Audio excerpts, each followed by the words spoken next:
Hello, hello. I can't really hear anything.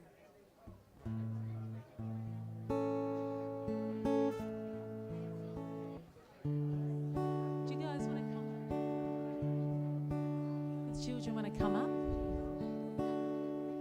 Yeah. Can you hear me? Yeah? We're going to sing a Ghana acknowledgement song as a beginning before we get started. Girls and guys, do you want to pop up? Do you want to come up and sing the Ghana song with me? Ghana acknowledgement? Oh, you're in the wrong one, that's why. We'll wait until we've got a working radio mic. Yeah, that's working now. Ghana, Miana, Ghana, Miana, Nalu, Ghaniata, Ghaniata.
We acknowledge that we are on Ghana land today. And I'm going to swing this around to the children. Have you got a radio mic for me now? Yeah. And I'll pop this one here with the children. I don't know if kids, you all want to group around the same one. If I put that there, around to this side, can you get through so that you can be heard? That way on this side. Yeah.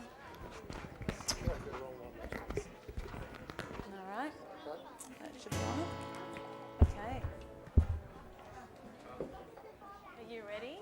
So you better not sit on that big spot. Do you want to come a bit forward so we can hear you? Yeah? If I move over a little bit, that way you've got more room, haven't you? There we go. Okay, I'd like to introduce the wonderful children of Eden Hills Primary School and Kindergarten. We've been writing songs for quite a number of years now. We've got about 50 plus songs. I'm not going to make you sit through all of those though. But we would like to welcome you today. And we're going to just sing one or two songs, I think, until we get the gentle slice. Okay. Are you ready to sing Find a Friend? Should we sing that one together? Yeah. Yeah, okay. Okay, make sure we're on the right thing.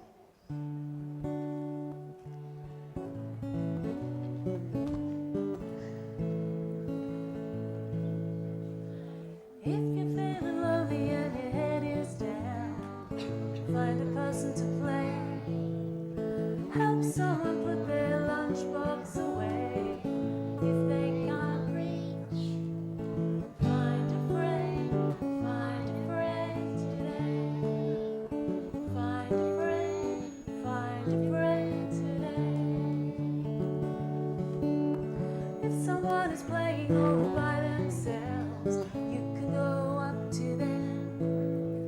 If you see someone with a droopy face, say something nice to them. Find a friend today. Find a friend today. You can call out to someone. If you're in a puddle, you say help. You can say play with me. You can say play with us.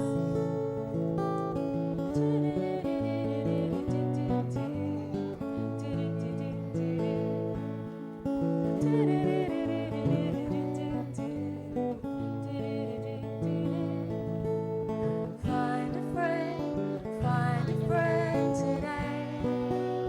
Find a friend today. Share with everyone today.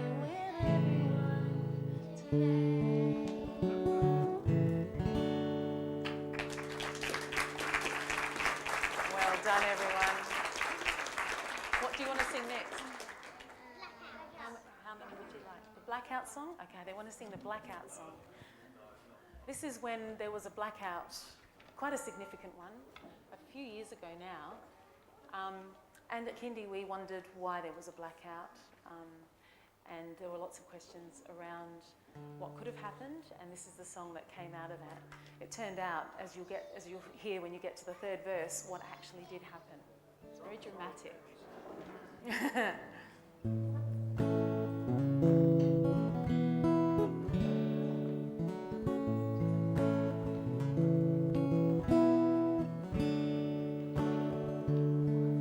The TV turned off, the lights go out, the power was cut. It was so dark. We had 2 lanterns and a torch to see. I needed a candle to go to sleep. Everything changed. The pictures went black. No one could see. I was so scared. It was a blackout. It was a blackout. It was a blackout. You could join in with this bit. It was a blackout.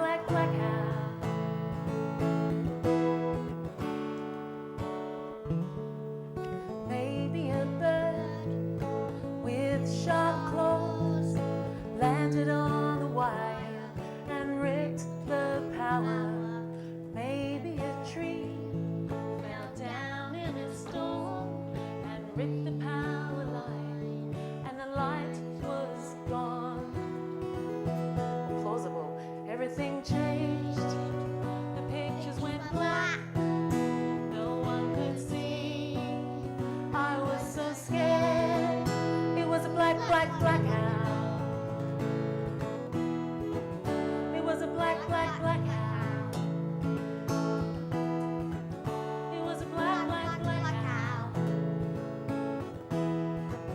It was a blackout. This is what really happened. A transformer box on Shepherd's Hill Road started to smoke, and the power turned off. The electricity people fixed up the box, and when I woke up, the lights were back on. Everything changed. The pictures came back. Everyone could see. I was so scared. You had a blackout. We had a blackout. It was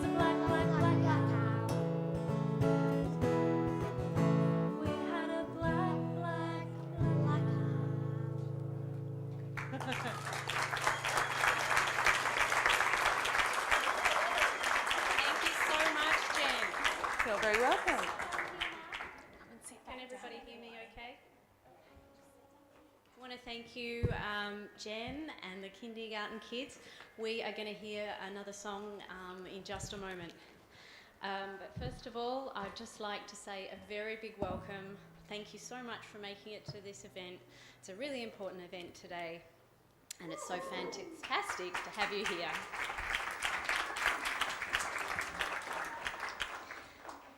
My name is Kelly Howe, and I'm a Blair Primary School mum or parent and group leader for Eco Walk and Roll to School. You may have noticed the video of the school up there. It is behind you. Before we get started, emergency exits. You may have noticed them on your way in. That's the front exit out onto the main road, or the back exit out into the car park. Toilets are in the foyer to your left and right as you walk out towards the car park. Our program, just so you're aware, finishes around 3:40, 3:45. In between, there'll be an opportunity for children to move into the craft room so they don't get bored. Now, today's event is being hosted by the Australian Parents for Climate Action, Eco Walk and Roll to School, and the Conservation Council SA. We're also being very well supported by Blackwood Uniting Church.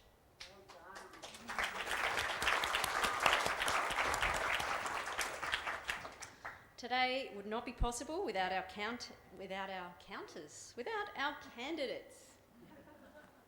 I would like to welcome our 4 Boothby candidates who are taking part in the Q&A today. We have Jeremy Carter for the Greens, Joe Dyer, our independent, Louise Miller-Frost for Labor, and Rachel Swift for Liberal. I'd also like to acknowledge Frankie Bray for the Animal Justice Party and Peter Harris, the Australian Federation Party, who I believe are here today. And would love to speak with you if you have time after the event. I'd now like to ask Craig Wilkins, Chief Executive for Conservation Council SA, for an acknowledgement of country. Thank you so much, and welcome to everybody. It's my very great pleasure now to give an acknowledgement of country. So, Nina Mani. Fantastic. Nalu Tapinti, Nalu Ghana, Yatongaga in Parenti. We acknowledge we are meeting today on Ghana land. We acknowledge elders of yesterday, today and tomorrow. And we acknowledge that the Ghana people have done an extraordinary job of wisely caring for country over many, many generations. And we look forward to whoever represents Boothby at the federal election to take some of that wisdom to Canberra with them, especially in the face of our changing climate. Thank you.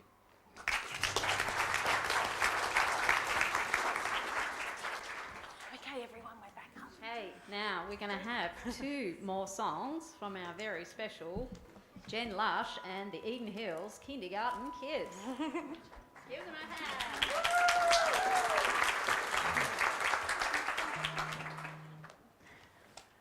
Thank you, everyone. It's lovely to be here. It really is. We had a song that was started off by Zaki here, young Zaki, who's a wonderful caretaker of trees. And it was taken, we all came on board with it very quickly at kindy, and it became this song called Don't Cut Down the Trees. Remember, make sure we're in the right key. I'm going to actually make it that key. Okay, are you ready, everyone? It sort of addresses the conundrum that we have where we must, and we do, and we will continue to use wood and resources. But how do we do that without destroying the environment at the same time? It's a very complicated thing to be thinking about, but as you know, most of you must know that 4-year-olds are very capable of asking big questions. Don't cut down the trees, don't cut down the trees, don't cut down the trees, please don't cut the trees. Don't cut down the trees. Don't cut down the trees. Don't cut down the trees. Please don't cut all the trees down. There are so many things made out of trees. So how do we save the trees? There are so many things made out of trees. Paper is made from trees. Paper is made from trees. Houses are made from trees. Houses are made from trees. Pianos are made from trees. Pianos are made from trees. Boats are made from trees. Boats are made from trees. We can cut a little bit of leaves down. We can cut a little bit of tree down. We can grow a lot more trees now. We can grow a lot more trees now. Because chairs are made from trees. Chairs are made from trees. Shelves are made from trees. Shelves are made from trees. Guitars are made from trees. Guitars are made from trees. Cubbies are made from trees. Our cubbies are made from trees. We can cut a little bit of leaves down. We can cut a little bit of trees down. We can grow a lot more trees down. We can grow a lot more trees now. Because bridges are made from trees. Bridges are made from trees. Sheds are made from trees. Sheds are made from trees. Books are made from trees. Our books are made from trees. Tools are made from trees. Our tools are made from trees. We can cut a little bit of leaves down. We can cut a little bit of trees down. We can grow a lot more trees now. We can grow a lot more trees now. So don't cut down the trees. Don't cut down the trees. Don't cut down the trees. Please don't cut all the trees down.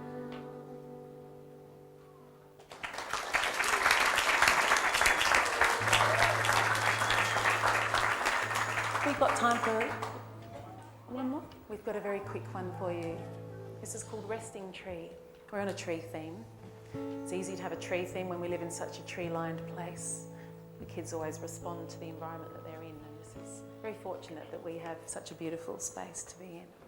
It's called Resting Tree after a tree that was decided by the children to keep at kindy when we were re-landscaping the place, because for one child it was the resting tree, and this resting tree was very important to him. He would go up to it and rest on it, and other children also expressed that they did the same thing, and it's now known as the resting tree.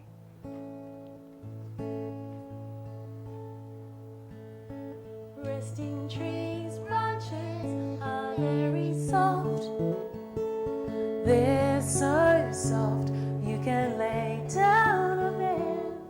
I wish you were a bear. Resting trees' branches are very soft. They're so soft you can lay down on them. I wish you were a bear. You can even fall asleep on me, said the tree. You can even fall asleep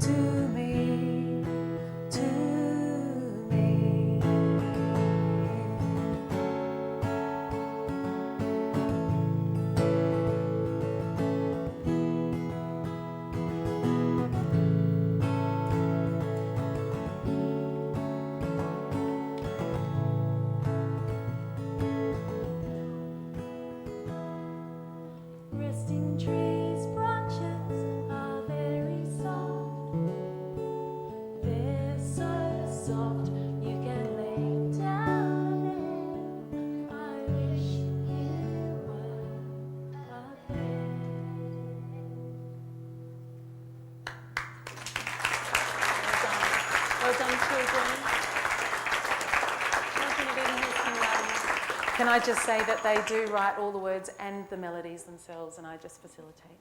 Thank you.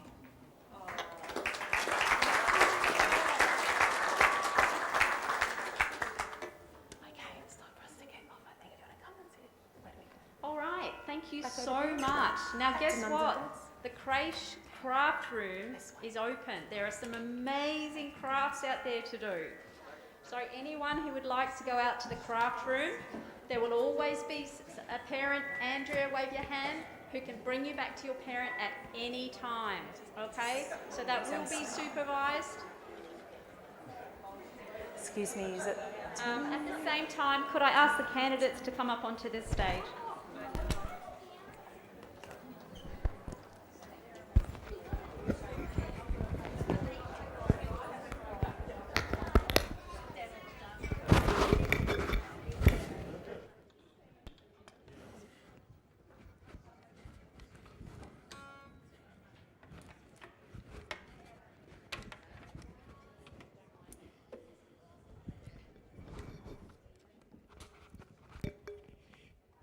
Okay, we're almost.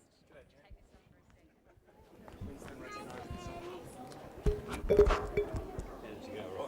second. Just a couple more words from me before I hand over to get started on our program. So I'm opening this event representing Eco Walk and Roll to School. Eco Walk and Roll to School is an initiative of a group of, as we class ourselves, busy parents of the Mitcham Hills who want stronger action on climate change.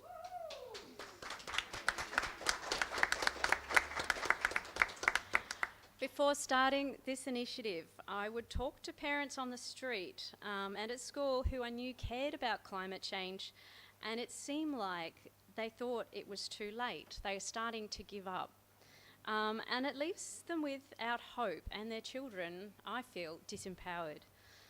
By walking to school wearing yellow, we give ourselves and our children a voice in our electorate to demand strong action from our federal government for a climate-safe future for ourselves, our children, and our planet. In March, we held our second walk, and we doubled the number of schools involved to 10.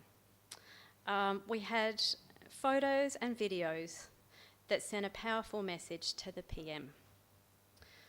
The most recent Intergovernmental Panel on Climate Change report warns we have a critical but narrowing window to act. Time is of the essence. The seat of Boothby is a marginal seat, and voting in this election has never been more important. There is no planet B. What do we say, guys? There is no planet B. I'll now hand over to Dr. Benito Cao. Dr. Benito Cao is Associate Professor of Politics and International Relations at the University of Adelaide, and he will host our Q&A session.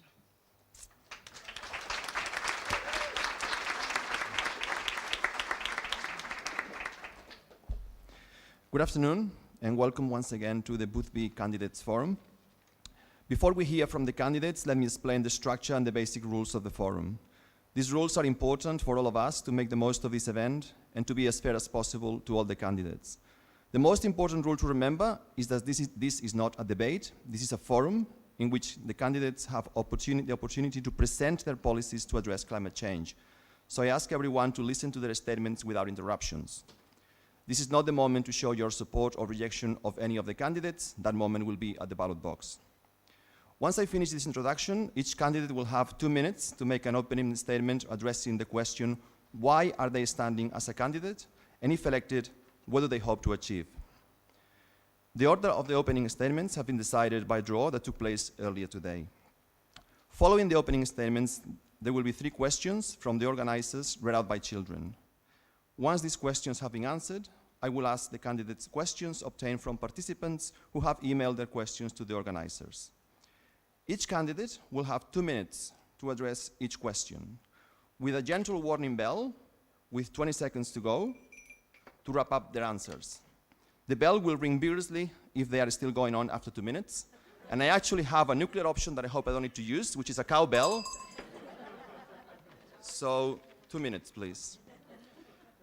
At the conclusion of the Q&A, the candidates will have 1 minute each to make a closing statement. So it's now time to hear the opening statements from the 4 candidates addressing the question, why are they standing as a candidate, and if elected, what do they hope to achieve? First up, Jo Dyer. Thank you very much, Benito, and thank you everyone for coming along on a Sunday afternoon to this really important forum being held here on the unceded land of the Kaurna people of the Adelaide Plains. Look, the reason that I'm running for Parliament is really simple. I think that we have been really let down by our current leadership in Australia. I think that this election, the stakes have never been higher, and the ambition and the courage and the imagination of the leadership in Canberra has never been lower and thinner and weaker. We are facing an existential crisis with our climate, and you know, the last 3 weeks of the election campaign, you really wouldn't know that. I think the decision that I took back in December to run has really been vindicated by the way that climate change has been such a low priority in the engagement of the leaders. It seems to me that we should have as a very first priority, as the fundamental underpinning to our debate, the reality that our climate is now changing to such a degree that life in this country is going to be severely impacted. Parts of the country will no longer be habitable. We have seen 1 in 100 year weather occurrences now happening, if you ask the people in Lismore, twice in every month. The fire seasons are getting hotter and longer. The fires are more intense, just as we were warned about 20 years. In Australia, we have lost decades by inaction, by denial, and by dissembling. 2030 is now 8 years away. After this election, it's 2 electoral cycles away. We can't continue to have culture wars around climate. We need to start taking action immediately and drastically. And because there seemed to be no indication whatsoever that that was coming from either of our major parties, I decided to run. So here I am.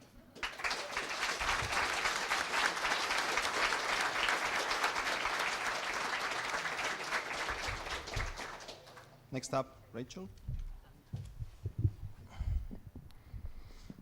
either going to be way too tall for that or way too short for it. Is that all right? Can you hear me? Yep.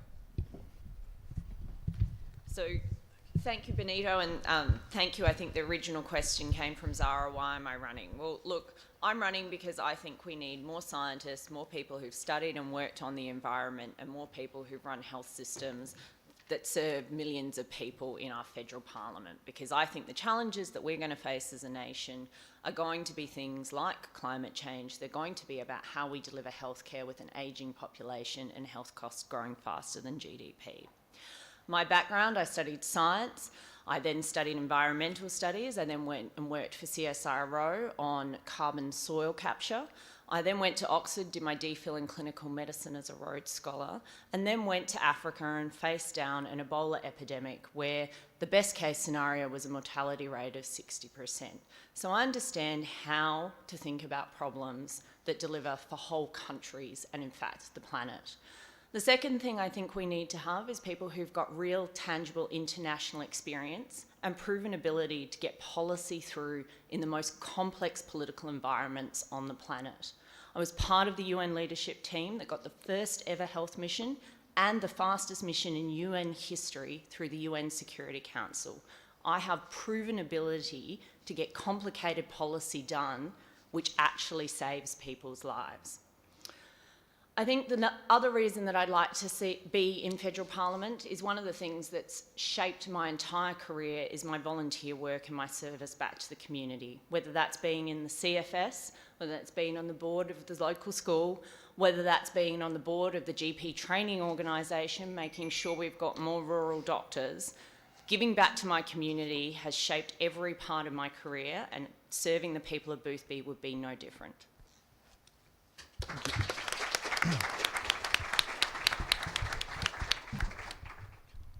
Jeremy? Well, firstly, thank you to all the organisers for putting on such a great event today. Got a bit of a structural issue with the microphone. We might need an engineer. That's it. So yeah, thank you. It's such a great event, and this is by far the biggest turnout we've had for any of the forums on the campaign, which is quite exciting to see. My name's Jeremy Carter, and I'm the Greens candidate for Boothby. I'm an engineering director and project manager, and I have 20 years experience leading the engineering on some of the biggest and most complex projects in the country. I'm also a long-term resident of Boothby, and I acknowledge that today we're gathered on the land of the Kaurna people. I'd like to give a quick shout out to Senator Sarah Hanson-Young, who's here with us today, and also Barbara Pocock, who's our lead Senate candidate. And Barbara is a great friend. She's an economist and she's a strong advocate for action on climate change. Now, in order to solve the climate crisis, we need more people in Parliament with real-world experience. So an economist like Barbara, an engineer like myself. Now, climate change won't be solved by one thing alone. It'll need many things to come together. Some of these are low-tech and straightforward, like planting more trees, millions of them. But engineering has a huge role to play with things like renewable energy, electrifying our transport network, sustainable building design, and better urban planning. These are all things that I'm really passionate about, and I have very strong experience in these areas. Now, the Greens want to see our country move towards a low-carbon economy and a future where we have a livable planet. And I want us to have a government that's really there for people and the community. Australia needs to be a leader on climate action, and we need to elect people who are willing to lead on this issue. And that's why I'm running for the Greens. Thank you.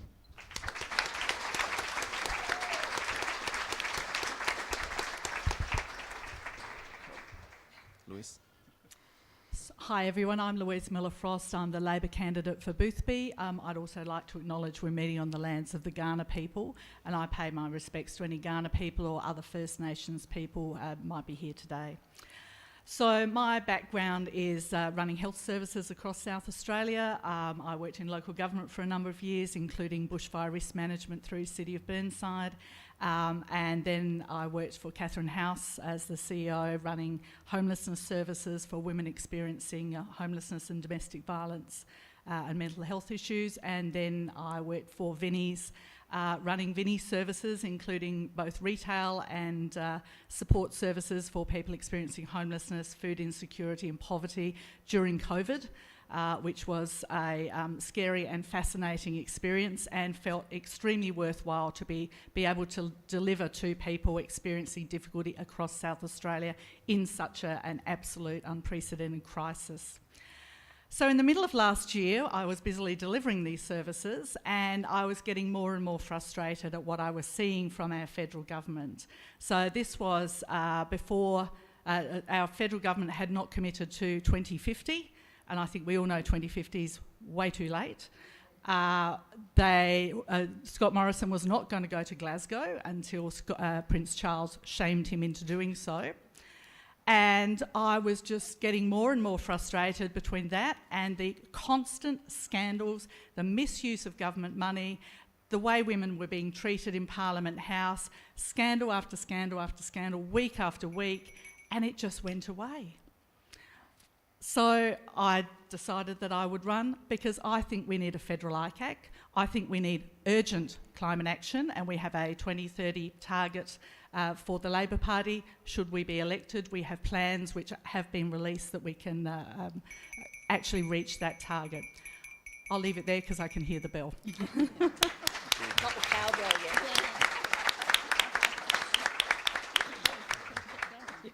Thank you all for your opening statements. It's now time to the three questions from the host organizations, and that will be asked by children. First question. Who's going to? Yes?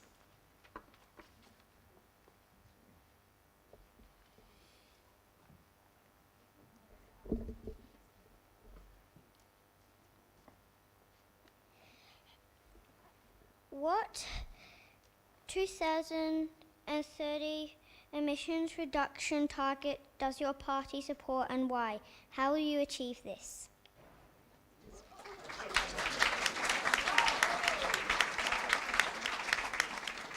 No particular order, you can decide who wants to tackle this one first.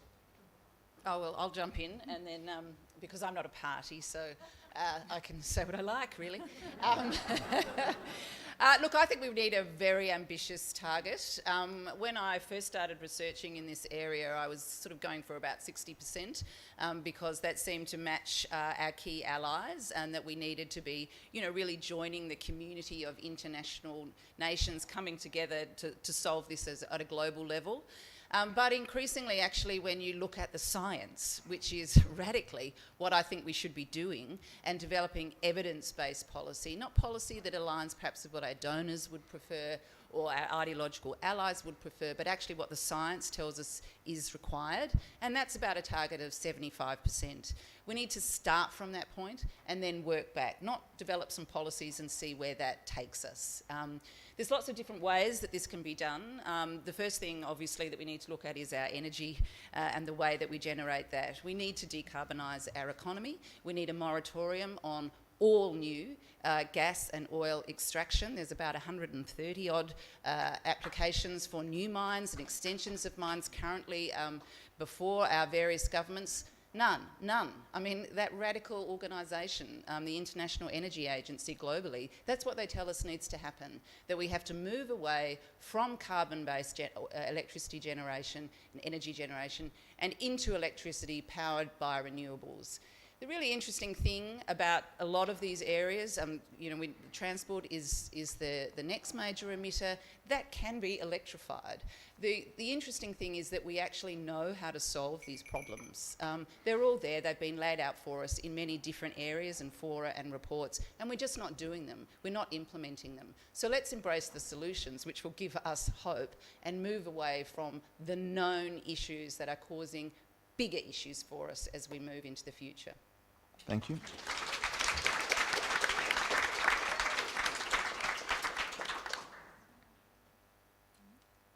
I'm happy to go next. Well, in the Greens, we have a target of 75% emissions reduction by 2030 and net zero by 2035. And the reason that we have these two targets is because it's what the science is telling us. So globally, we need to get to 50% reduction by 2030, but those wealthy and heavily polluting countries like Australia need to do more. So that's the basis for the 75%. And with the pandemic, people learned that listening to science was a good idea. We need to do the same thing with climate change. We need real action, we need it on a big scale, and we need it now. We'll achieve this by phasing down coal and gas power by 2030, and this will be replaced by renewable energy. So we're talking about wind, solar, batteries, pumped hydro. This is proven technology which exists, it's cheap and it's reliable. Unlike carbon capture, which is a fantasy and not at any sort of scale that can be used by industry. In the Greens, we want to invest in the green steel industry to create thousands of jobs and billions in revenue for South Australia and Australia generally. What we're doing at the moment is sending coal and iron ore overseas so others can add value and make profit from it. We'll keep the iron ore here and we'll process it using renewables to create green steel, and we'll sell that to the world. We'll also invest heavily in public transport, subsidise electric cars to help Australia catch up with the rest of the world. Under this government, we've fallen so far behind. The Greens have a strong track record for fighting for climate action and achieving it. When we were in balance of power with the Gillard government, we got a price on carbon, and that saw real emissions reductions. This election, you can vote Greens to support real action on climate change and stand with the community. Thank you.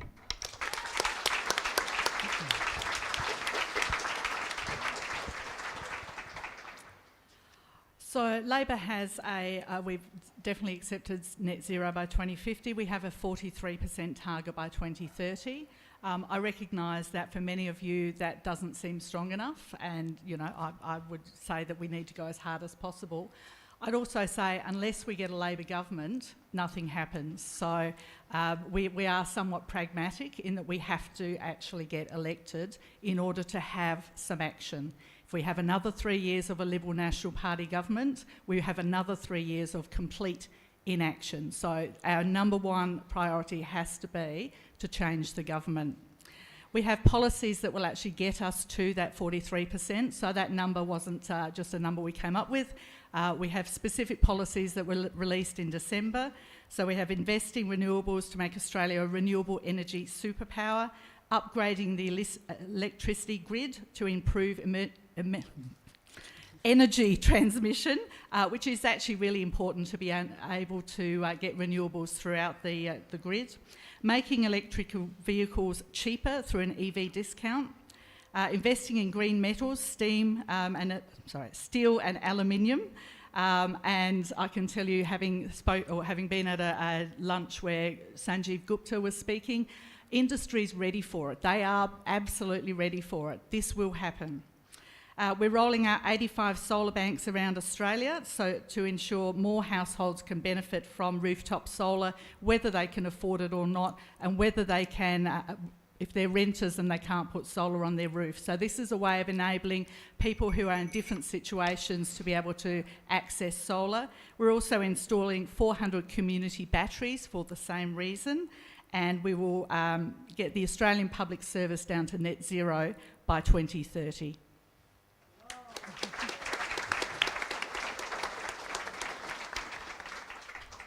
Can we get the next question from the children, please? Oh, sorry. I crossed one name out earlier. I got too excited. So thank you for the question. We're on track with our current plan to get to 2030 with a 35% reduction. I know we can do more. In fact, one of the biggest challenges we have is the Labor governments in Queensland and the Northern Territory, who not only rely on coal-fired power plant for their electricity, they actually use it to make money because they're the owners of it. What I know is that this is a global problem. We have a moral and ethical imperative to act in Australia and act as strongly as we can. Last year in South Australia, we worked for 180 days on 100% renewables. When the interconnector is built to the eastern states, we'll actually be a net exporter of green energy. But if we really want to solve this problem, we need to be solving it here and solving it globally.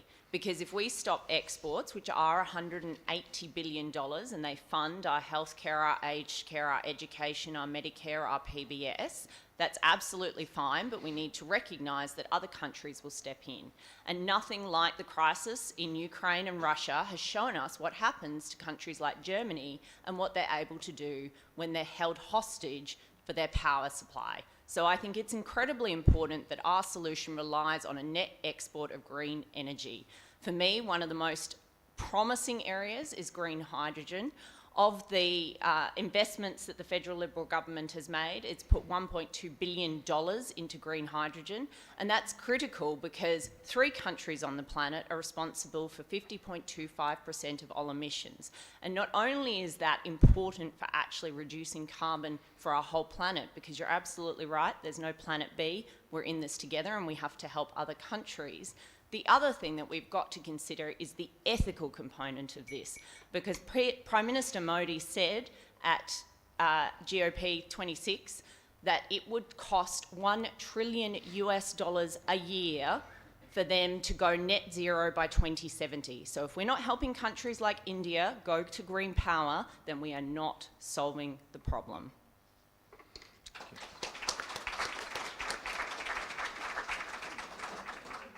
Okay, now is the time for the second question.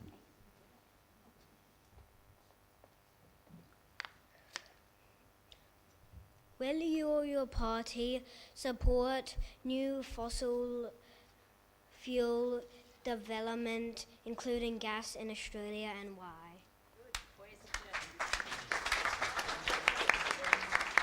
My answer is really quick on that. And as I said before, there has to be an immediate moratorium on new extraction of gas and coal. That has been made very clear by the IPCC, by the International Energy Agency, that the pathway to net zero by 2050 is very narrow.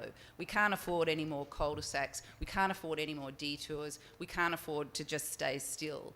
So I'm up for absolute moratorium as we start to phase out the existing mines that we have here and as we move to a decarbonised, renewable future.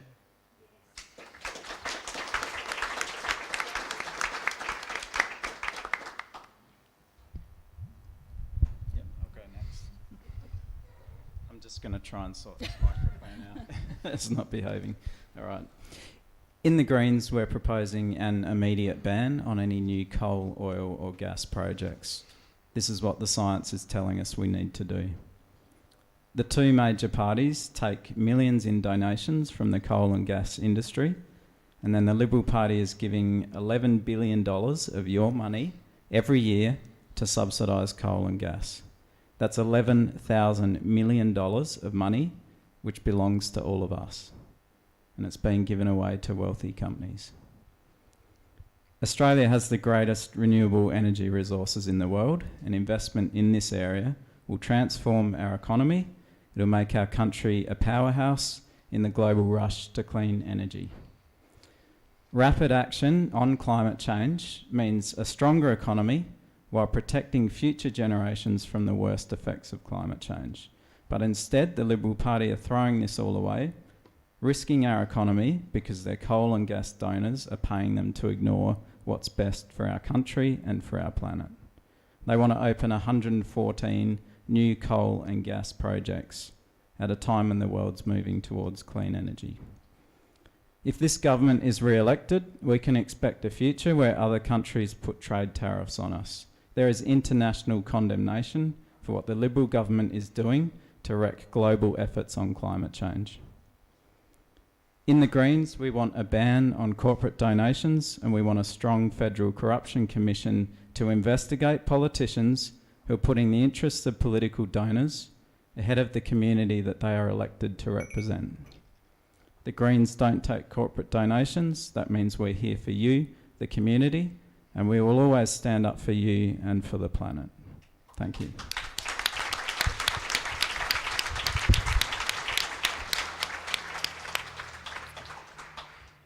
So the Labor Party doesn't have a position of immediately banning fossil fuel projects. What we are saying is that if they stack up economically and environmentally, then they would go ahead. Now, what we know is increasingly 75% of our trading partners have committed to net zero. Increasingly, we know that they're not going to stack up environmentally. We also know that global capital is decarbonising. They have a 30 to 40 year time frame on return on investment, and we already know that there is difficulty getting the finance for these projects. So we know that the market is going to ensure that economically and environmentally these do not stack up. I would also say, however, with respect to coal-fired power stations, what we've seen over the last few years from about 2018 onwards is a number of coal-fired power stations in Australia have brought forward their closing date, usually by about 5 years or so, and the Morrison government has actively fought against them. Josh Frydenberg tried to get Andy Vesey, who was the AGL CEO, sacked. He contacted directors of AGL to get him sacked rather than have the coal-fired power stations shut down. The latest round in Victoria and New South Wales, Scott Morrison was quoted as saying, and a slight misquote here in case I've got the words slightly wrong, we need to sweat these assets to the maximum of their life. So what he says is even if the industry, even if the owners of the power stations are saying to protect their shareholder value, because they haven't suddenly become greenies, to protect shareholder value, they will shut down early because renewables are cheaper. Scott Morrison wants them to keep going. I find that unsustainable.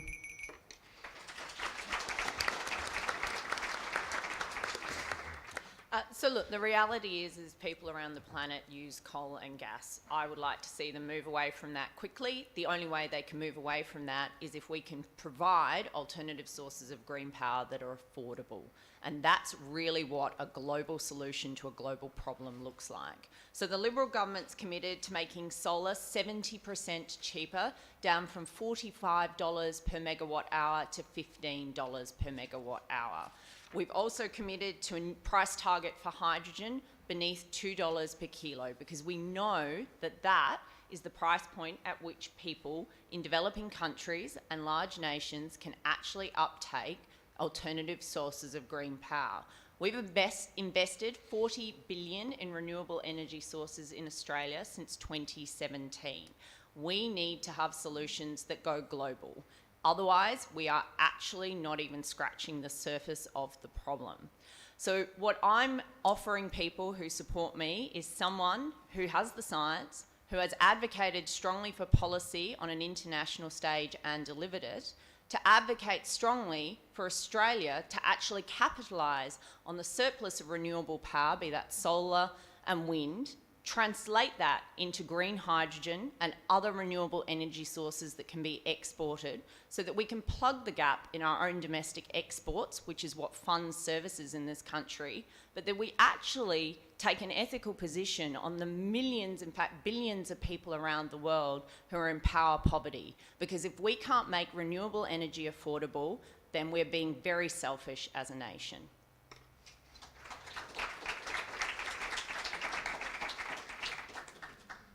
There a question from the children?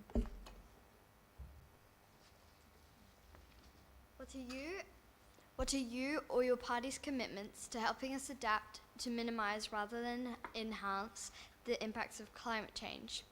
Can you respond to protecting biodiversity, protecting our oceans, ceasing land clearing, supporting agriculture, and greening our cities?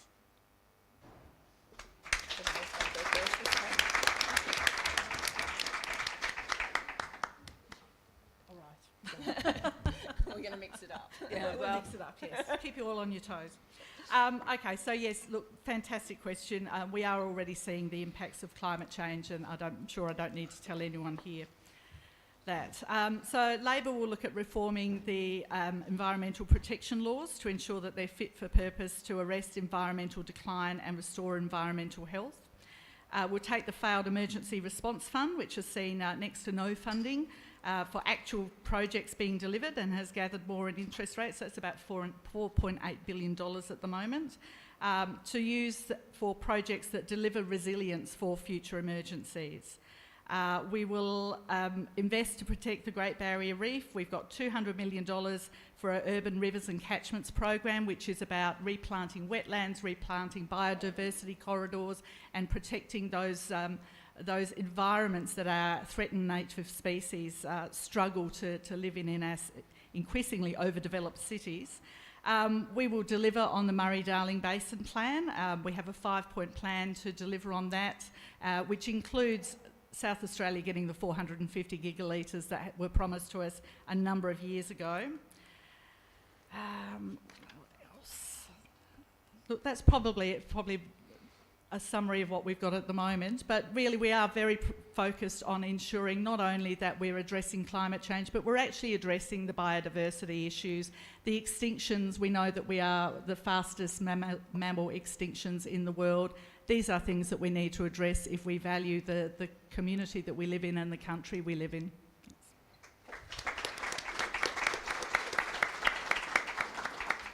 Let's go reversal it now. Eleanor, thanks for the question. 2 minutes is just not enough to begin scratching all the wonderful things that you raised. So I'm going to do my best, but I'm happy to chat to you offline about other things that I think we can do. So one of the things I'm particularly passionate about, having spent over a year up in Cape York working with First Nations communities, is the Indigenous Ranger program, which both serves the sea and the land, because that's good for the environment, protecting biodiversity, but it's also good for economic empowerment of our First Nations people. As someone who's worked in healthcare with underprivileged communities throughout my life, I know that actually the health intervention has very little outcome if you don't have someone with secure housing and secure employment or income. Beyond that, one of the things that I've been deeply passionate about, and probably comes back to being a science nerd, is recycling and reuse. And many of you in this room will know that 3% of Australia's carbon emissions are actually as the result of organic waste wrongly going into landfill when it could be mulched or recycled in other ways. So we need to do better at that, and we've continued to invest. We've got 2.3 billion into plastics recycling and eliminating single-use plastics, 60.5 million on recycling modernisation. We need to reuse more of what we have. We need to recycle more of what we have. That's not just about the environment, although that's incredibly important. It's also a national security issue because historically, countries have sent their recycling offshore, losing the raw asset, and someone else has had the value add of doing the recycling and then sells it back to us. And I think in the current global climate, we've seen exactly the risks of having primary resources like that offshore. I'm conscious that the bell already went, and I haven't even talked about biodiversity, which is critically important, but one thing I would add is tree canopies in our suburbs, because that's important for albedo and our adaptation to global warming, but it's also incredibly important for our native species and for soil structure and integrity. Thank you. Regulator. You gotta go. I jump in. You go. Your mic ready. Great question, Eleanor. Lots of points to cover there. I'll try and cover a few of them. So in my professional career, I've been a really passionate advocate for stopping urban sprawl, and I've been to Canberra a few times and in negotiations with the federal government and also with the state government on this issue in my work. And the continued spreading out of cities, it's having a terrible impact on our environment. It's also a key driver for climate change. Australia's cities are amongst the worst in the world for urban sprawl, and we have big developers lobbying government to continue building massive new developments on areas of critical native habitat. Biodiversity has been devastated, and as mentioned earlier, we have the worst rate of mammal extinction in the world. In the Greens, we'll set a goal of zero extinction in Australia by 2030. If we don't have a goal, then we're not going to achieve it. And we'll invest in habitat restoration.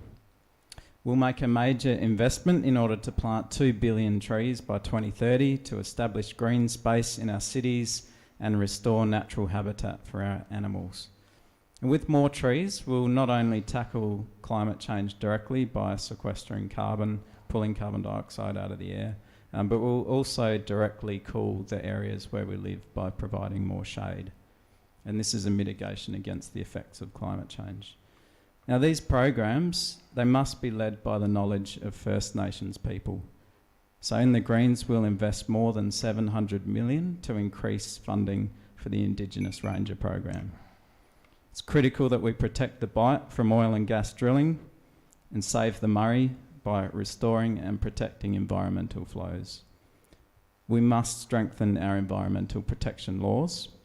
And finally, and very importantly, we will ban donations from political parties to big developers, and mining companies, so we can take back our democracy and look after the environment. Thank you.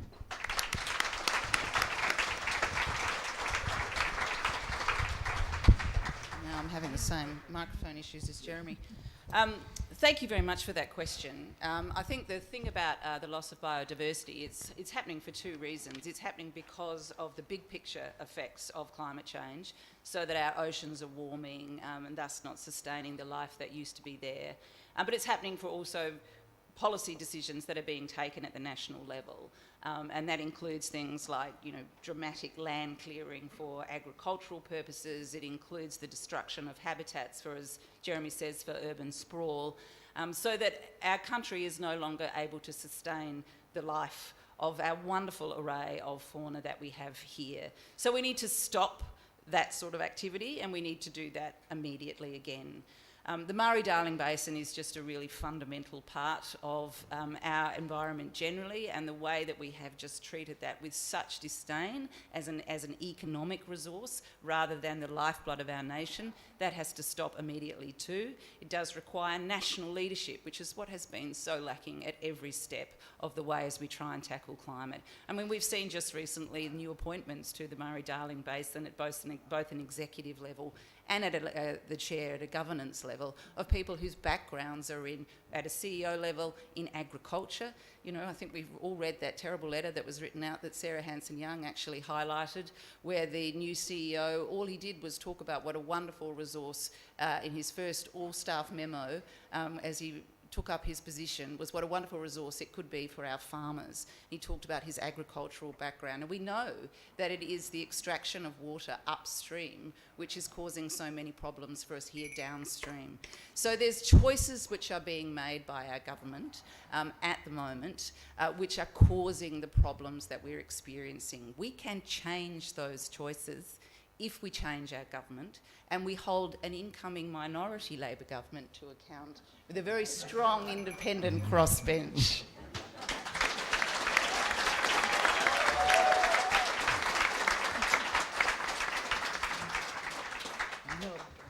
We now have time for questions that have been obtained from participants who have emailed their questions to the organizers. You might have touched on some of these issues raised by these questions, so this is an opportunity to elaborate.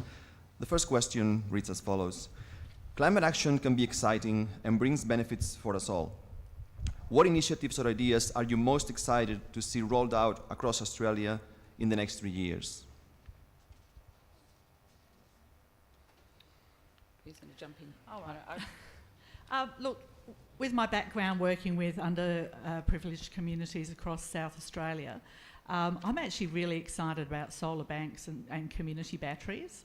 And the reason for that is that this is an opportunity for people who are currently excluded from being participants in renewable energy by cost.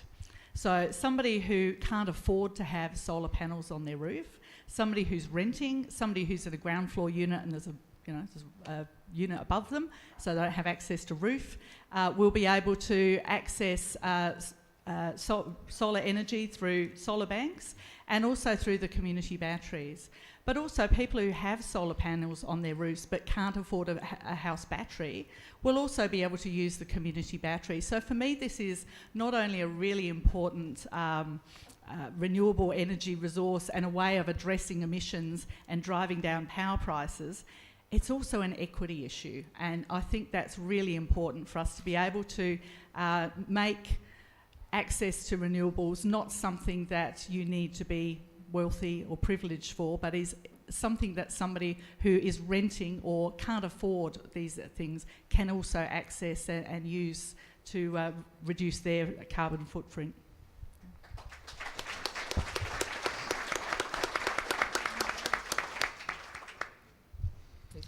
Okay, we'll do the same order this time and then we'll mix it up. Look, so many things that I'm excited about. I think I've probably given away that I think green hydrogen has enormous potential. I do think that it's critically important that as governments and as society we fund lots of research. You shouldn't pick single winners. You should sow a field of flowers and see which ones bloom. But green hydrogen, I think, has incredible potential, including 16,000 jobs. And one of the things I bring from my experience in healthcare, I worked on infectious diseases substantially in Africa and Southeast Asia. And one of the things you had to do was bring people on the journey of how important vaccination is. And that's something that when I used to explain it to people, they weren't familiar with. Now that we've gone through COVID and had a vaccination program, people are more familiar that there are people that are resistant or hesitant, and you have to bring them on the journey. And those jobs are critically important in the hydrogen sector because we do have an enormous number of people in Australia employed in our mining industries. We all can see that fossil fuels are going to be diminished in the future, and we need to create opportunity for those people, which is why the federal government's invested hydrogen plants in rural and regional areas. And let's be clear, it is almost certainly not the miners that are losing their jobs, because today they're highly technical positions, very skilled. Gone are the days of the pickaxe. It's about people who are butchers, bakers, hairdressers in the local community whose assets like property get devalued when a mine leaves the town. So creating jobs in a rural and remote area are critically important. Other things that I'm excited about, block batteries that are being trialled up in Queensland in smelters as an alternative form of battery storage, alternative cathode batteries. I'm particularly excited by hydrogen vehicles that are being designed in Japan and South Korea, because that offers enormous potential to move away from the thermokinetic challenges of lithium-ion batteries, which are also plagued by supply chain shortages and ethical concerns from mining them. Thank you. And many more things. You next. Okay. So, yeah, as an engineer, there are so many things to get excited about in terms of addressing climate change. Lots of very technical solutions. The Solar Our Schools program, which the Greens have backed today, is a really exciting one. As a building designer, I find that really clever. One of the things that I'm often trying to deal with in building design is working out how to integrate solar into buildings. When you when you have a tall building, for example, the roof area is quite small compared with the volume, so you don't get a great benefit. But school buildings, they're often 1 or 2 stories with a big roof area, and so solar works really well for schools. The other thing is the demand for power matches really well with the supply that you get from solar. So it's very clever.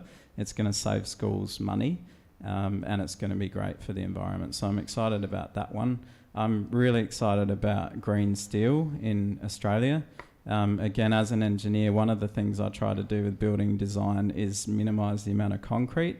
Around 10% of global carbon emissions come from cement production.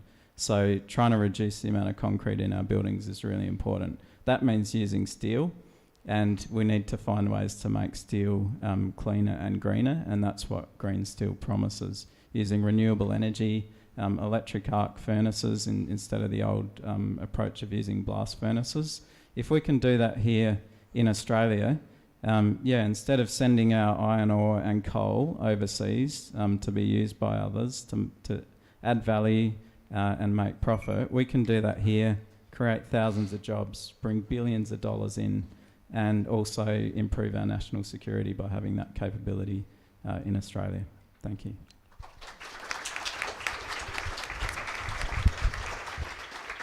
Look, I'm just looking forward to having a government that might reflect the community's view on climate repair and the need for immediate climate action. I'm looking forward to having a government that is prepared to play its part on the international stage and not be treated as a pariah and a laggard and have to be called out by the Secretary-General of the United Nations. I'm looking forward to us taking up some of the fantastic ideas that our scientists and our technologists already have and are proposing about how we can have entire communities that are fuelled by renewable power, where we've got the sorts of great ideas that Louise and Jeremy have been talking about. I don't know if any of you were at Writers' Week and heard Saul Griffith speak about exactly what you can do if you are prepared to embrace the change that is upon us. Our leadership have been letting us down, as they do so often. The people are ahead of those in Canberra, as they are on the Uluru Statement from the Heart, for example, as they were on same-sex marriage. So I'm really looking forward to having the opportunity for us to exercise our vote on May the 21st in a way which recognises the emergency that we are in. If Rachel wants to talk about we need to be part of a global solution, well, that's what the rest of the world have been telling us as well, and we're ignoring them. There are lots of great local ideas around electrifying our public transport fleet, around electrifying the government fleets, things that the governments have direct control over now that we are not doing. There are so many opportunities going begging that have been now for years and years, simply because of a lack of leadership. So that needs to come first, and that's what organisations like those who are coordinating this forum today are driving. We can be part of driving the change, but to do so you need to really think really carefully about who you're voting for on May 21, and don't underestimate the power of your vote and that of your neighbours and your families, because that's what has to come first, and from that, opportunity can flow. Thank you.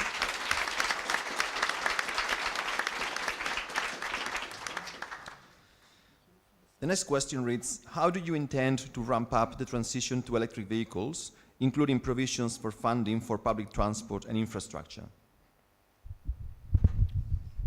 It's my turn to go first this time. I'm pretty happy with that question though.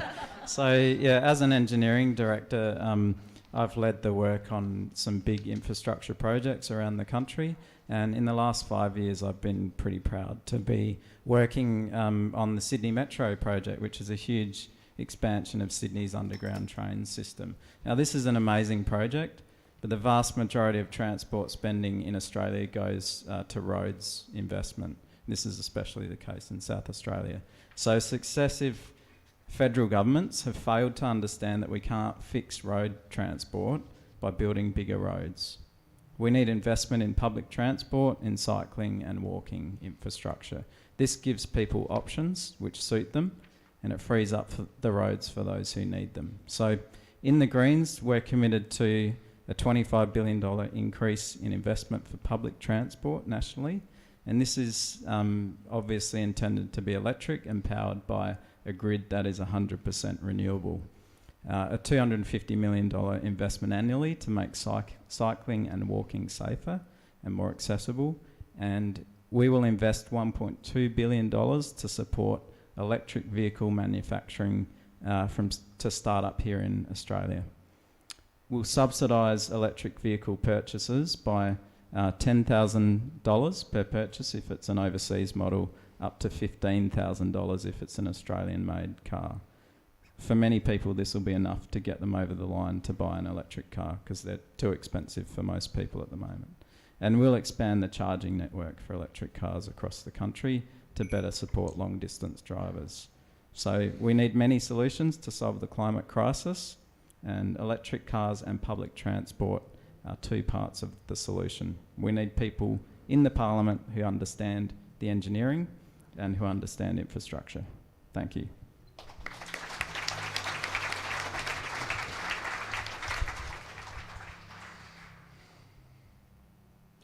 I'll go next. We're just mixing it up randomly. Look, I think I've probably been clear that whilst I'm supportive of electric vehicles, I think they're a very much interim step and not a final point on our journey.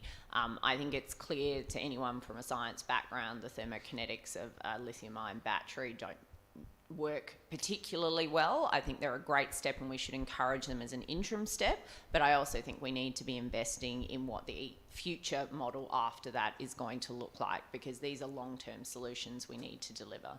And that comes down to both the physics of it, but also the shortage globally of lithium and some of the ethical concerns about mining it. So certainly for them, I just think it's a step on a journey, and I think there are better technologies coming down the pipeline, particularly green hydrogen-based cars, but there are other things that I think we can leverage. One of the things that I'm very keen on investing in is more cycle paths and more walking paths. So just like Jeremy said, we can have less cars on the road where that isn't appropriate. We absolutely spend a lot of money on infrastructure in Australia, given the vast nature of our country. And so one of the things I am focused on is making sure that if you do choose to use public transport, your journey is as effective and efficient as possible, and that we don't have road traffic stopped and emitting carbon whilst they're waiting for trains and trams to pass, as well as buses. So that's why I made a commitment to the Marion Road intersection with the tramline, as well as the Morford intersection, to have a planning study there so that we actually know what we're going to do in the future. Beyond that, we're investing $250 million to have a 7 times increase in the amount of electric vehicle charging, including ultra-fast charging, which is going to be critically important if we want wide-scale take-up of EVs. And I note that the economists tell us that price parity will be achieved with electric vehicles sometime shortly after 2025. The most optimistic is a little earlier, the most pessimistic is a little later. But I think that's really important for actually having that be a vehicle of choice, although as I've alluded to already, I'm particularly excited about the research that's coming out of Japan and South Korea. Thank you. Right, so, thank you. So we all know that electric vehicles are currently very expensive. They're also actually very difficult to get at the moment. You've got a long waiting period to get an electric vehicle. And we do have a very limited number that are available in Australia compared to overseas, where there are many, many options and a lot cheaper. And that's been a deliberate issue that has been caused by the government. So what we were looking for in Labor, we will reduce the import tariffs, we'll remove the fringe benefit tax and the luxury import tax, and that will enable them to be a lot cheaper when they come in. We will get the Australian Public Service to actually invest in them as fleets, and once you start getting cheaper fleet vehicles in, they turn them over every 3 years, you start getting a second-hand market come as well. When you're buying at that level, that fleet level, you start getting manufacturers and importers going, it's now worth me coming to Australia and, you know, sending my vehicles there. So that's a really important part of it. In terms of public transport, we do know that obviously Peter Malinauskas promised to deprivatise the train and tram network, and I think that will be one part of being able to make that a more effective and efficient way for people to choose public transport over their private vehicles, and that will be a really important part of getting more cars off the road. I'm also obviously very in favour of active transport, and I do talk to a lot of people about how we can do that in a way that is actually safe for people. Riding your bike along the road protected by a painted line is not actually very safe, and I hear that from people all the time. We do know that there are different types of batteries being investigated and trialled around the place. And obviously, you know, the technology we see today is not going to be the technology we see tomorrow, but we need to start now. We can't wait any longer. We need to actually get the electric vehicles into the country and get them at a price point that people can afford, and the second-hand market and all the infrastructure that sits behind, enabling them to work for people. Thank you.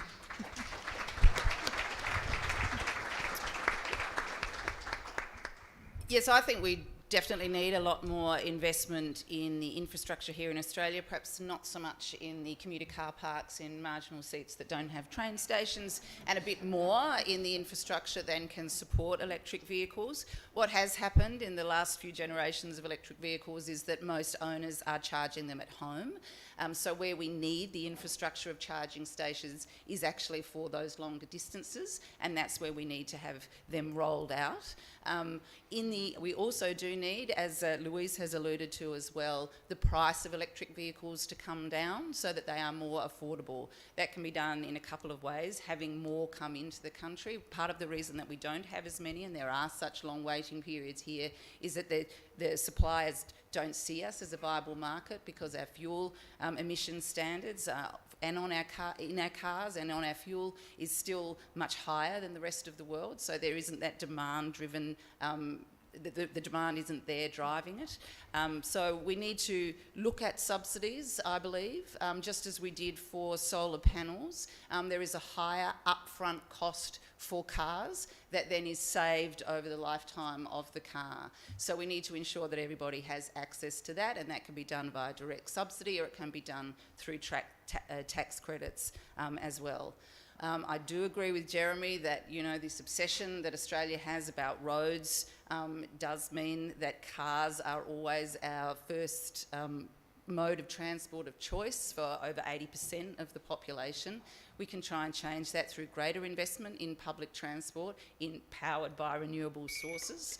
But we can also do that by greater amenity within our cities, and that is looking at investment in public transport and in also active transport. We know what keeps people safe when they're riding a bike. It's actually having a proper divided cycleway. So let's put some investment in that. Let's have both levels of government working together to achieve that for us. Again, solutions that are there, easy, available, let's do them.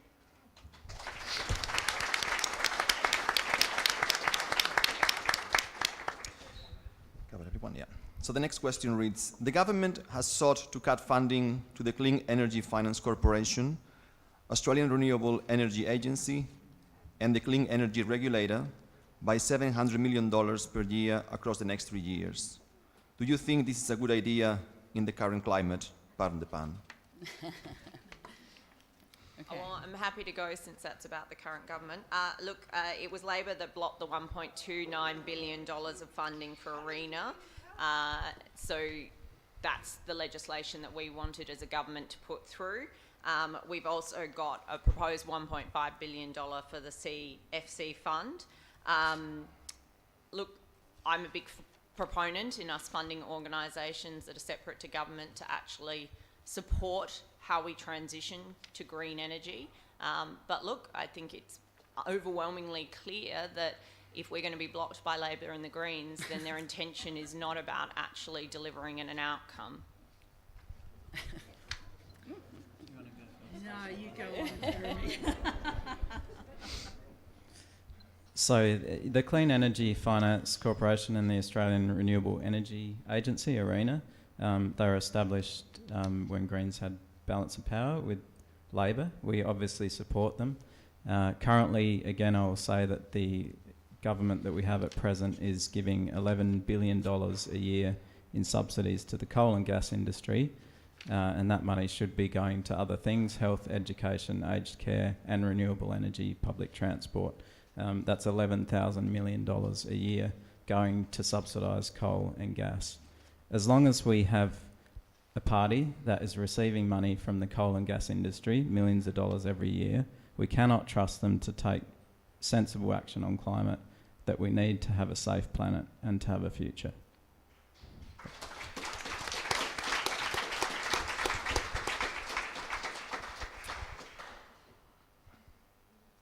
So as the party in opposition, I'm surprised to find that I'm responsible for something that the Liberal Party did. So I think most of us can remember seeing the Liberal government try to dissolve Clean Energy Finance Corporation and ARENA. This was blocked by Labor and the Greens, and now we see the Liberal Party or the Liberal government trying to get ARENA to fund fossil fuel projects that have nothing to do with renewable energy. So it's extremely disingenuous to try and shift the blame to a party in opposition from a party that's been in power for 9 years and has not done anything about this, and is now trying to use ARENA to fund fossil fuel projects.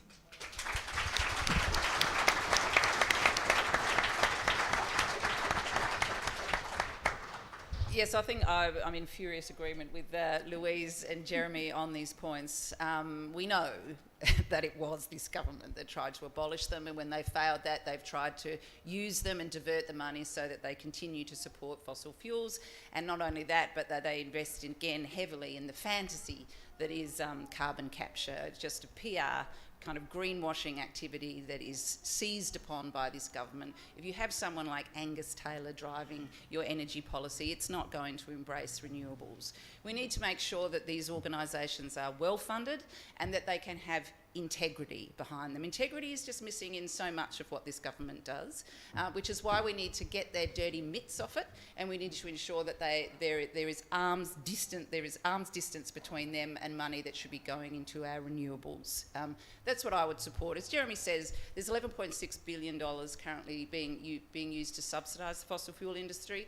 In the last budget papers, we also had to recognise that there was $10.3 billion that was in there to mitigate the impact of things like the Black Summer bushfires of 2019, the floods in North Queensland, the floods currently in the Central Coast and northern New South Wales. People who tell us we can't afford to take action on climate, A, aren't factoring in that if we don't have a planet, we're all bloody stuffed, but B, that we're actually already paying for the cost of climate action in so many different ways. So, you know, I don't doubt Rachel's good intentions and good faith here, but unfortunately the government that she seeks to join is a key part of the problem here in Australia, and until they're gone, nothing's really going to change here. So let's bring in Labor, but let's make sure that Labor is held to account and is forced to be more ambitious, because its targets won't solve the problem either, which is why you need a strong independent crossbench to hold them to account.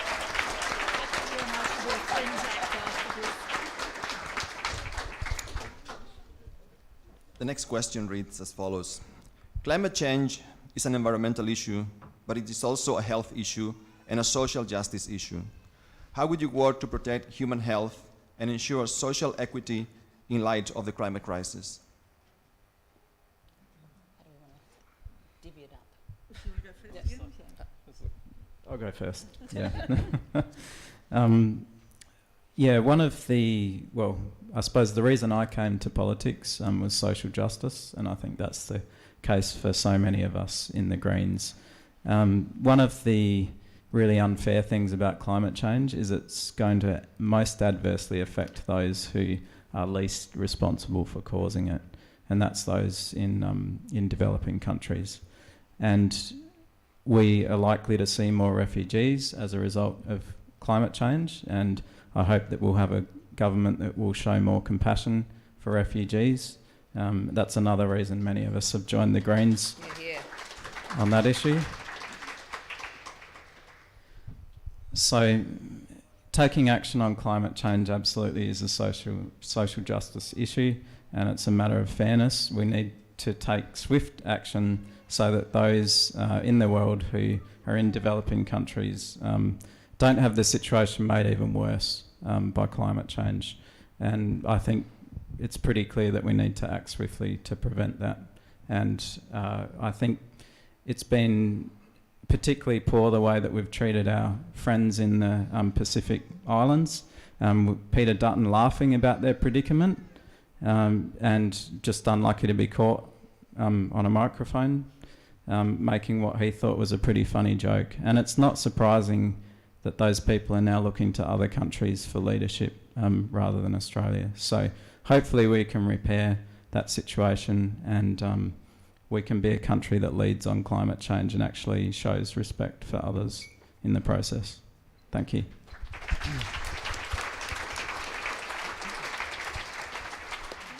All right. Well, look, I mean, the vast majority of my career has been spent on health equity and primarily in developing countries. So when I lived in Rwanda, I would regularly visit families who used coal and kindling in a mud hut with no ventilation as both their source of power and their source of fuel for cooking their food, as well as purifying water if they needed to actually drink or feed their children. So most of my career is really focused on how you actually manage the health equity challenges that we face globally every single day. So one of the most critical things that we need to do is lift people out of poverty, and we need to be able to do that with affordable energy so that they are not either suffering from the carbon emissions that we've made and we then stop them from progressing, or they continue to be mass producers of carbon emissions, because the population in the countries that are impacted are large and their needs to be able to move out of poverty are great. So that's why I'm such a strong proponent of us investing so that we can actually reduce the cost per unit of green power. It matters. It affects people's lives. It affects people's lives that I've sat in their mud huts and shared a meal with them and thought about what the consequences are of decisions we make here in Australia and we make on the global stage. When it comes to health equity, we also have to think about what we're investing in terms of helping those people have the absolute basics. I worked in maternal and childhood nutrition, and I worked on that because if a child doesn't have the right nutrition from before conception to 18 months of age, they will never reach their full physical, emotional, intellectual or economic potential. So if we aren't solving problems like that, we are locking them into generations of economic harm. That is exactly why I've chosen to stand for Parliament, because that is what's motivated me my entire career.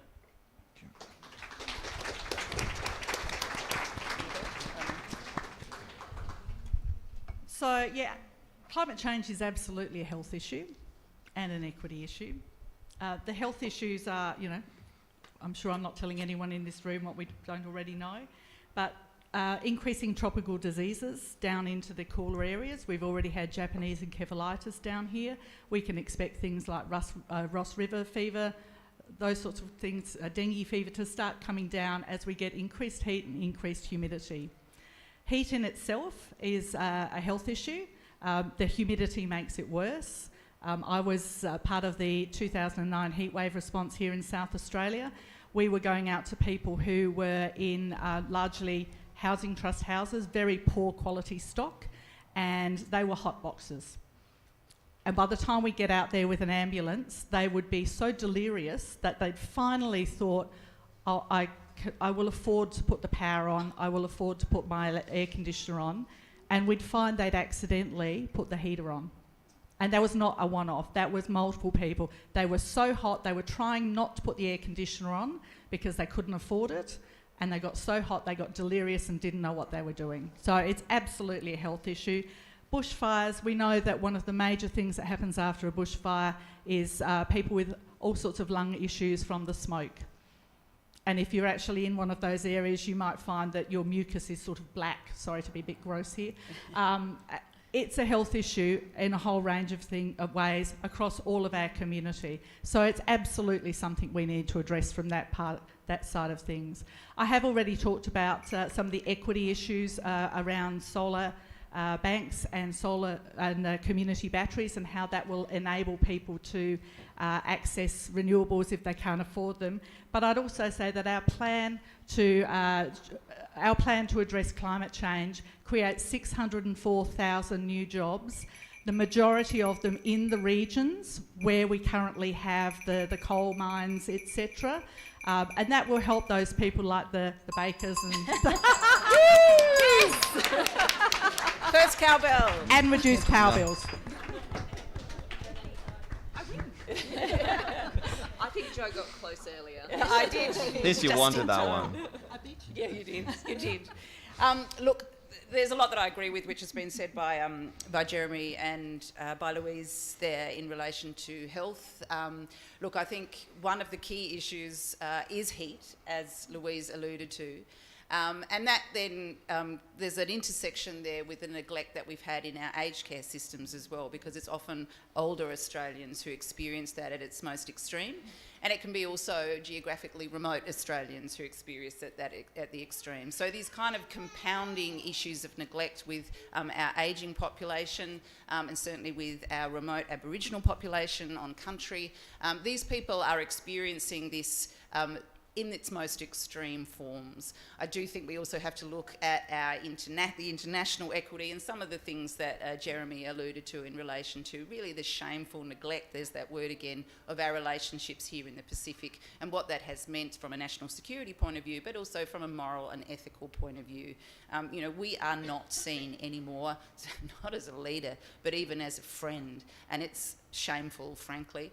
But one area I would also like to touch on is intergenerational equity. There's a lot of different areas you can talk about here, and the fact that housing affordability has really only just come on the agenda of the campaign this weekend, I think, is also disappointing. But what future we are leaving for our children, I think, is the most extreme and obvious issue that we need to confront when it comes to equity. When the younger generation is having to take our government to court to try and get them to see that they have a duty of care in the decisions that they make and the implications that they are going to have for them when they are still here with our baking scorched planet. When you have to try and take your government to court, I think we know we have a major problem.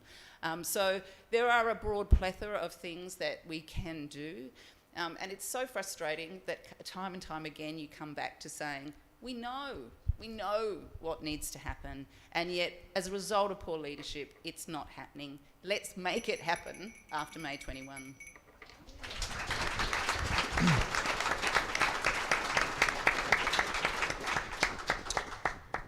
The final question comes with a preliminary statement. It reads, "We live in the driest state on the driest populated country on earth. My friend in Clarendon has had to evacuate from bushfires twice in the last few years. We've all seen the fire and flood footage from around the country. We're told natural disasters will only get more severe, more intense, and more frequent. That's already locked in with the best case scenario, and we're currently on track to make it worse. Does the climate crisis scare you? What do you say to those who are feeling anxious? Can you give us hope?" I'll go first because I've been going last for a bit.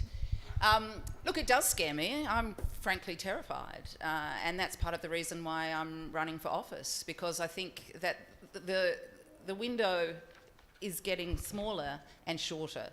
What the IPCC report did tell us is that we are going to overshoot 1.5 degrees, and we're on track to overshoot 2 degrees. But we can claw it back.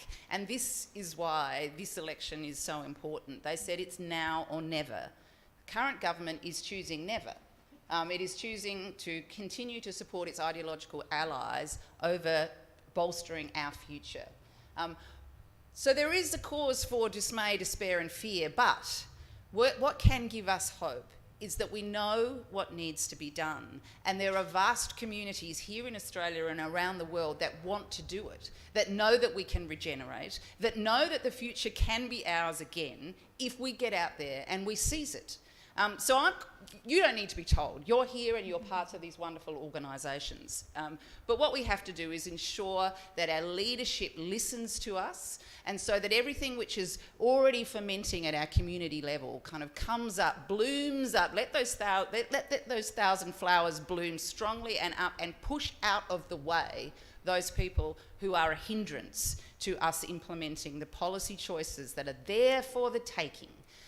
What does give me hope is that determination of so many people in Australia this time to make their voices count and to make their votes count, and so to get us back off this ridiculous path that we've been on for so long, where we have lost these years, endless years, and back on to being part of the international community, determined that for all of us, we will help save the planet, and we will fling that window open rather than seeing it slammed shut by this government again.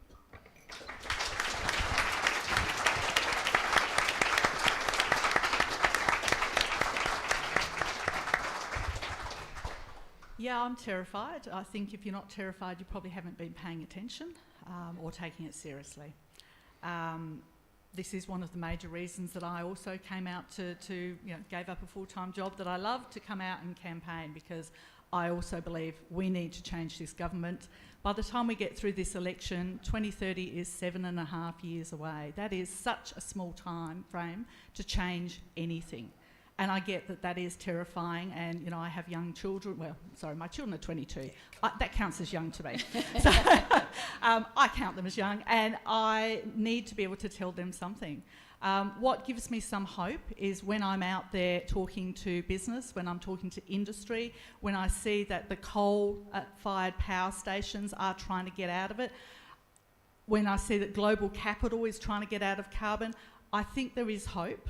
I think the community knows it. I think the community knows what needs to be done. The community knows climate change is real and urgent and we need to act. I actually think industry increasingly does as well. And we need them on board. We need them to make those decisions. They do their risk management.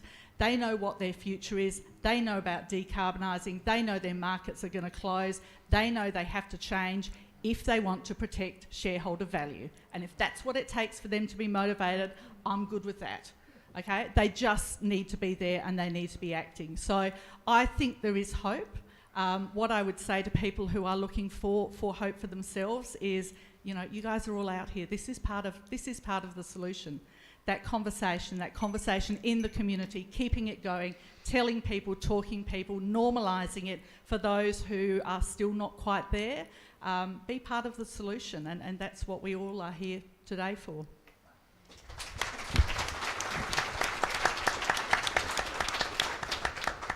You next. The most recent IPCC reports are terrifying, and after reading them, it's easy to feel quite depressed. I feel a lot of hope for the future, and there's a number of reasons for that, and one that Louise just touched on. I work in the buildings industry, dealing with infrastructure, buildings, renewable energy, and I'm surrounded by people who are serious about taking action on climate change. It's all of the industry, it's front and centre, and so we are getting on with it despite the federal government, so that gives me hope. I think I'll feel a bit more hope on the 22nd of May if we've had a change of government, because then we can really get on with it. I look at other countries, what they're doing. We have a Conservative Prime Minister in the UK who has banned petrol and diesel cars after 2030. We have Norway where they're at 70% electric cars. We have big economies like the US and China investing heavily in renewables. In South Australia, we are nearly at 100% renewable energy. In the ACT, they're already there with a power sharing agreement between Greens and Labor. So these things give me hope. When we hear the Murdoch media and the like saying we can't possibly get to 100% renewable energy, it won't work, we know that it can. It's already been done. So the rest of the country needs to get on board, and we need a government that understands that. The carbon pricing that was put in place when Labor and Greens, when Labor were in a minority government with Greens in balance of power, that worked. We just need to put it back and get on with climate action and move on. And to do that, we have to get rid of this government. But that gives me hope. So.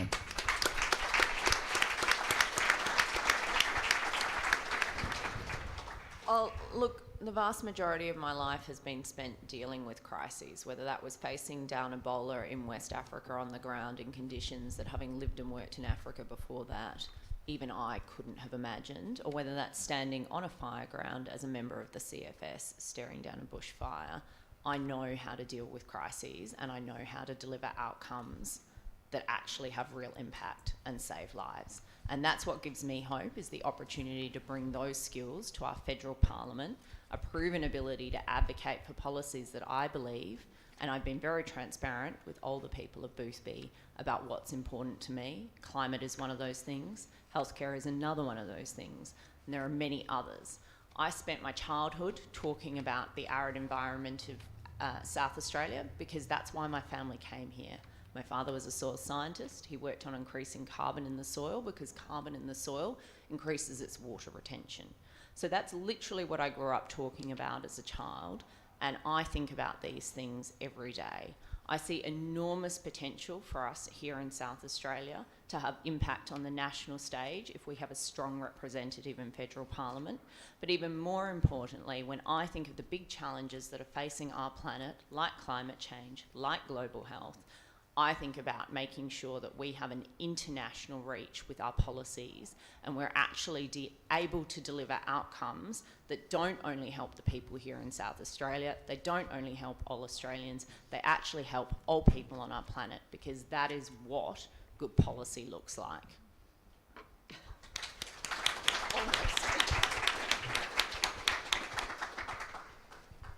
This concludes the Q&A. So now all four candidates have 1 minute for a closing statement. I'll give you the standard 20 seconds warning. The order has been decided by a draw that took place earlier. This is probably news to Jeremy, but you're the last one. So Rachel, Joe, Louise, and Jeremy. Thank you. Well, look, let me again thank the organisers for today. This is incredibly important, and it's wonderful to have the opportunity to speak to so many of you.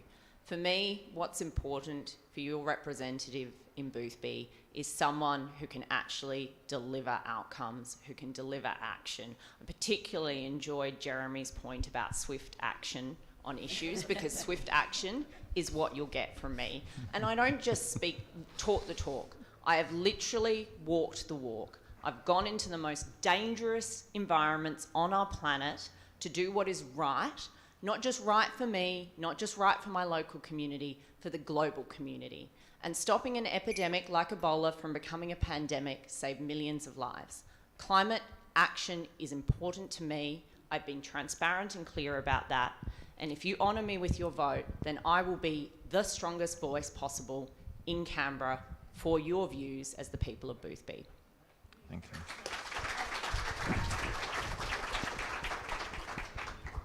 You know what I think would be good for the international community, and that's for Australia to take its place again at the seat at the international table as a country that acts with honour, that keeps its word, and that signs up to the global commitments that we know need to be made on climate action.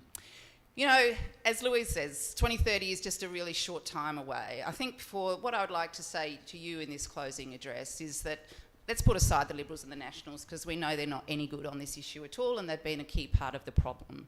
The Labor Party has been really concerned for so long about the dark art of the wedge that they've been victim of with the coalition government, that they've become timid, and they're not prepared to take the action that they know that needs to be taken either.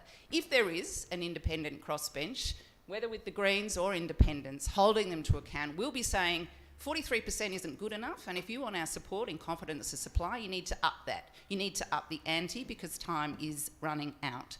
So I really say to you, if you want things to be different on climate change, then you need to vote differently in May 21. And there's the cowbell, and I was going to get it once. So think of that when you go to the polling booth.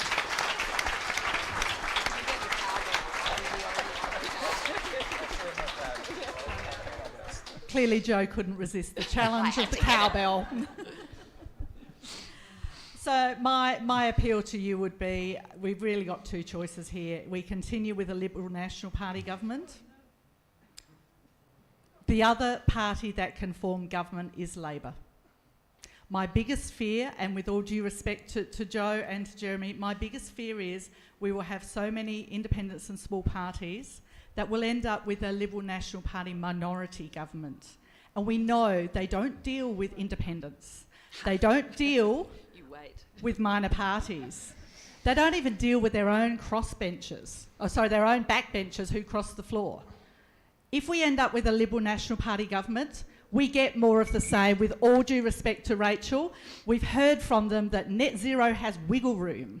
Murray-Darling Basin plan is over. They are telling us very clearly, and I know that it might be the Nationals, not the Liberals, but the Liberals can't form government without the Nationals. They've told you what the result will be. If you want a Labor government, you have to vote Labor.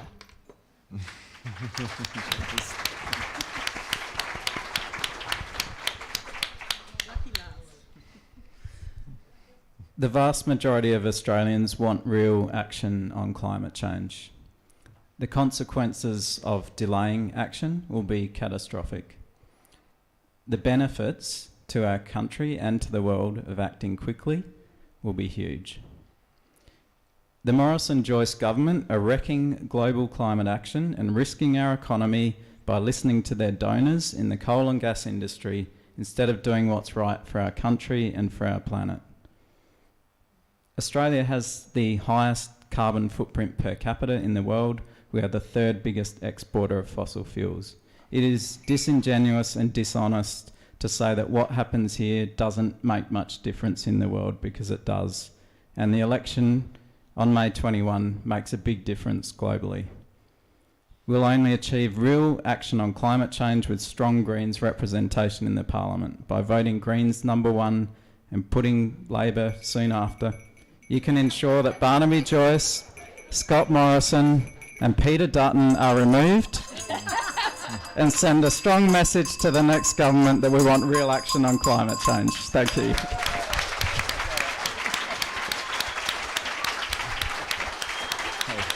No one can hear. Can I just have a cowbell since I was the only one who didn't? Nah.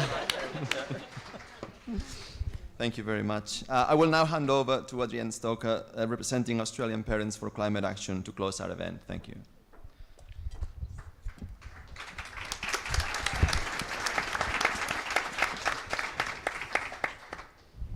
We would like to thank the candidates for coming today. We appreciate having the opportunity to hear what each of you stand for and what you and your party can offer. I'd also like to thank Dr. Benito Cao for facilitating today and doing an excellent job. The next thanks is a huge one to all the volunteers of Eco Walk and Roll to School, Australian Parents for Climate Action, the Conservation Council of SA, and also Blackwood Uniting for making this event happen.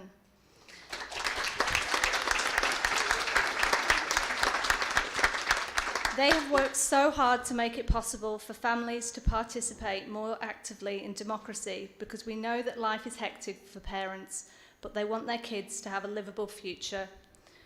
We shouldn't forget to thank the kids of the volunteers that have had limited attention of late. My daughter has already told me this, that next week, no screen time for you, Mummy. I'm just going to keep you a little bit longer for a couple of very important things. I'll just explain a little bit about our group called Australian Parents for Climate Action, which is a non-partisan group made up of a national network of parents, carers, grandparents, or anyone concerned about the future of our children. We are calling on all our leaders to do our bit in the global community committing to a legislated plan to reduce Australia's emissions by 75% on 2005 levels, including 100% clean energy by 2030. This is ambitious, but we're an ambitious nation and we need to do this. These are no arbitrary targets. They are supported by science to adequately address this emergency. To achieve this 75% reduction, there must be no new fossil fuel or gas projects.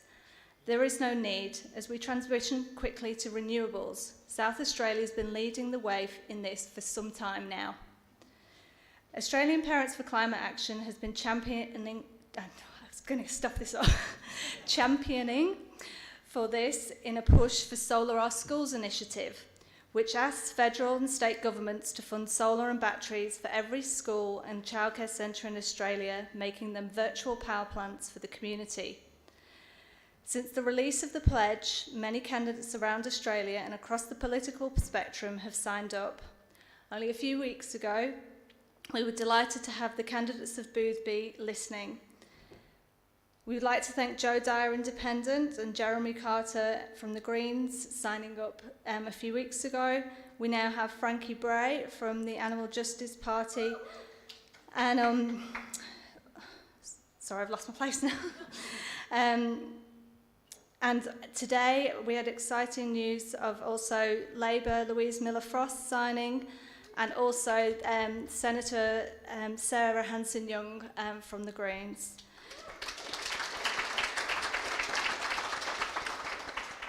We hope that Australian Parents for Climate Action will continue to push the candidates across the country to be able to pledge their support for this bold and exciting climate action initiative. We have flyers for this information about this. Please take a look on your way out and sign in support. Email your candidates or chat with them now. Also come and have a chat with one of us. There's lots more exciting actions that are coming up, including a big climate picnic where we're going to have a very special guest for the kids. So join up to our group with the QR code on the way out so you won't miss out. Also on the way out, I'd like to tell you about the Climate Action Now campaign, which is also a non-partisan campaign by the ACF, the Australian Conservation Foundation. It's now supported by many organisations such as ourselves and the Conservation Council SA. The idea is to display a sign on your front fence, tree, whatever, so the candidates can see this is being called for, but also to get people in the community to have conversations. If you would like to put a sign up or know someone who would, we've got several designs to choose from. A recording of this event will be emailed to you. Now this is where we need you to multiply our effort by sharing this link with everyone you know in Boothby.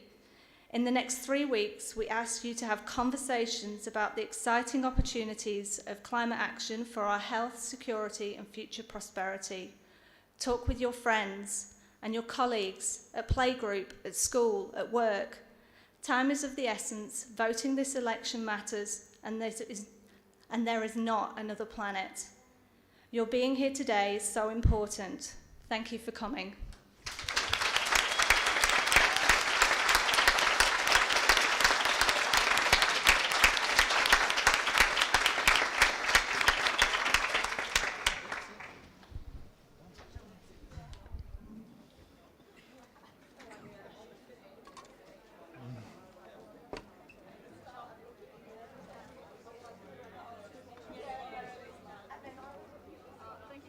No worries, my pleasure, no problem. You're actually a professor. Yes. International relations. Yes.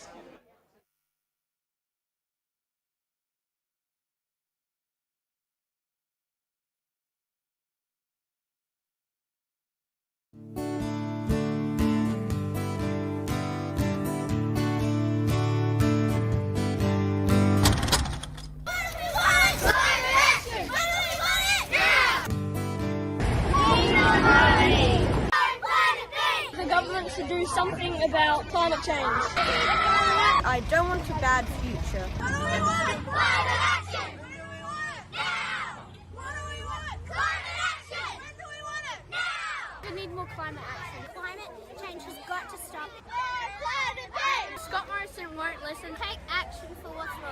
trying to save the environment. I want my children to have a planet that is healthy. I want climate action now. Everyone gets the earth that we live on. I think that we should do something about climate change. We want climate action and there is no planet B. No planet B! If we don't do something now, then our future could be a disaster. Climate action. We need to look after our planet. This is the only planet we can live on. This is what I stand for, climate action. This is what we stand for.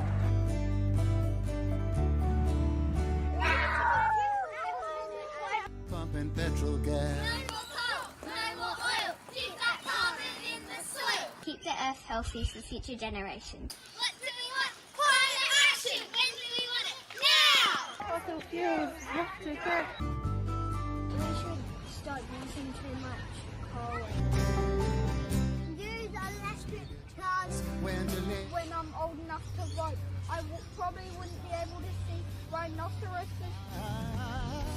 I know we've come along. Action! We want it now! Climate action! We want it now! Hey, but tell me, where do the children play? Hey, hey. Do do do do do. Do do do.